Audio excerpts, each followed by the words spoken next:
लोगों को खेती करने के लिए जमीनों की उपलब्धता की गई, लोगों को मकान दिए गए, लेकिन इस सरकार ने आते ही सिर्फ आपकी जमीन नहीं, आपके गांव खेती सब पर निशाना साध दिया है। और इसीलिए जब देश के अंदर किसान आंदोलन चल रहा था तो जो किसान आंदोलन कर रहे थे उन सारे किसानों को इस देश में बदनाम करने के लिए कभी खालिस्तानी कभी आतंकवादी घोषित करके उस किसान आंदोलन को बदनाम करने की कोशिश की गई। आज हम देखते हैं कहीं पे पूरे, अभी हम लोग आ रहे थे, राजाराम जी भी साथ में थे। अभी जब हम लोग खम्बार खेड़ा चीनी मिल के पास पहुंचे तो पता चला शेर का पिंजरा लगा हुआ है, सैकड़ों की संख्या में लोग रोड के ऊपर खड़े हुए हैं और लोगों ने देखा कि किस तरीके से शेर इंसानों की जान के लिए आफत जान बना हुआ है। हमारे मोहम्मदी क्षेत्र में एक आदमी घास काटने गया, शेर का निवाला बन करके पूरे परिवार को सड़क पर ला करके खड़ा कर दिया है।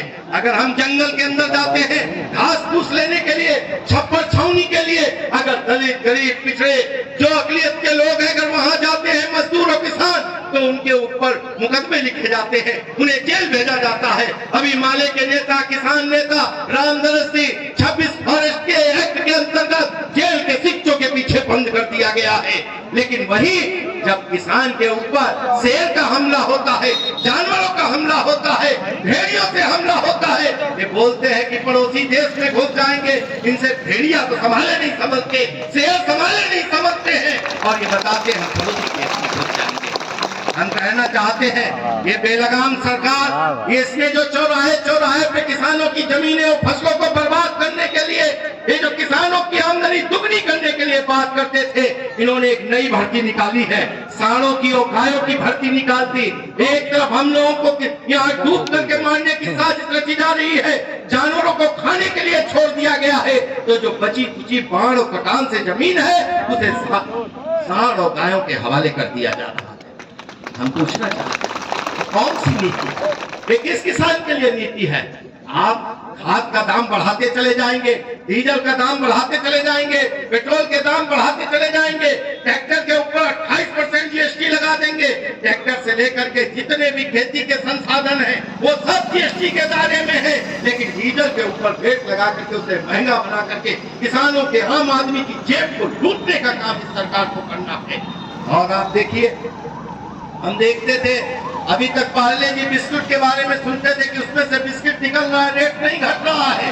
सरकार ने एक नई योजना लेकर के आ गई, यूरिया की बोरी से खाद चोरी हो रही है, रेट नहीं घट रहा है, खाद चोरी हो रही है। पूरी की पूरी सरकार कारपोरेट घरानों के लिए चोरी और डकैती करने का काम कर रही है। हमारे गन्ने का रेट नहीं बढ़ेगा, हमारी खेती के संसाधनों में हमारी जो फसल है, आज धान पैदा हो गया है लेकिन धान सेंटरों का पता नहीं रहेगा, सिर्फ बैनर लगे रहेंगे लेकिन हमारा धान नहीं दिया जाएगा। सेंटर के ऊपर गन्ना के सेंटरों पे हमारी लूट जारी रहेगी। इसलिए हम आपसे कहना चाहते हैं कि आज ये जो आंदोलन खड़ा हुआ है, ये आज पूरे जिले के अंदर अभी लगातार बुलडोजर चल रहे थे, गांव के गांव नारंग से लेकर के कुंवरपुर कला से लेकर के आपके मूड़ा बुजुर्ग से लेकर के अदलाबाद से लेकर के कुंवरपुर से लेकर सारे के सारे गांवों को वन विभाग की जमीनों के नाम पे इस जिले की लाखों लाख आबादी को बेघर करने की तैयारी है।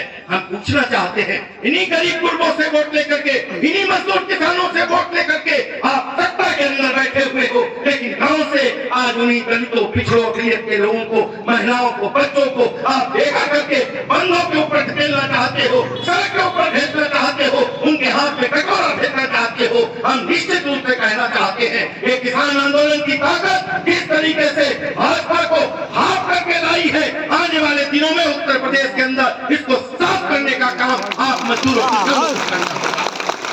अभी एक नया कानून लेके आए हैं, अभी चंद दिन पहले इनको एक कानून वापस लेना पड़ा, बोले आप कोल्हू भी नहीं चलेंगे, अब दिसंबर से पहले कोल्हू नहीं चलेंगे। किसानों का दबाव बढ़ा है तो कोल्हू चलाने की बात कर रहे हैं। ये जो शुगर प्रेशर खड़े हैं, गन्ना किसानों के बहुतों से लाखों लोगों के सच्चे नहीं, देसी कोटा नहीं है, अगर गन्ना नहीं काटेंगे तो कैसे गेहूं बोया जाएगा, कैसे दोबारा लाही बोई जाएगी, उसकी गारंटी नहीं है। FRB आप क्रेशरों के ऊपर लागू करके आप क्रेशर बंद रहेंगे, जनवरी से पहले गन्ना ये शुगर क्रेशर किसानों का गन्ना नहीं खरीदेंगे। आप किसकी मदद करना चाहते हो? आप चीनी मिल मालिकों की मदद करना चाहते हो जिन्होंने पिछले साल से अभी भी किसानों का गन्ना बकाया नहीं किया, और तुम कहते हो हम किसानों के हितैषी है। इसलिए हम आपसे कहना चाहते हैं, ये जो किसान आंदोलन खड़ा हुआ है, और हम बधाई देते हैं कम्युनिस्ट पार्टी माले और किसान सभा के लोगों को और इस इलाके के किसानों को, जिन्होंने यहाँ के सादा बैराज के खेतों को कानून को फतह बताते हुए अपने आंदोलन की ताकत पे उठवा करके लोगों को डूबने से मरने से बचाया था। और यही ताकत आपकी उंगली से एक मुट्ठी के रूप में अगर बढ़ के आती है, निश्चित रूप से विधायक कोई हो, सरकार कोई हो, लेकिन फैसले जमीन पे जनता लागू कराना जानती है। ये बात आप इस किसान महासम्मेलन के माध्यम से आप इस बात को कहने के लिए आए हैं। इसके लिए हम बहुत बहुत बधाई, बहुत बहुत शुभकामनाएं इस किसान महासभा के सम्मेलन को देते हैं, और निश्चित रूप से उम्मीद करते हैं कि इस जिले के अंदर किसानों का नेतृत्व अखिल भारतीय किसान महासभा कम्युनिस्ट पार्टी माले और आप लोगों के नेतृत्व में एक बड़े आयाम में इस आंदोलन को ले जाने का काम करेगी।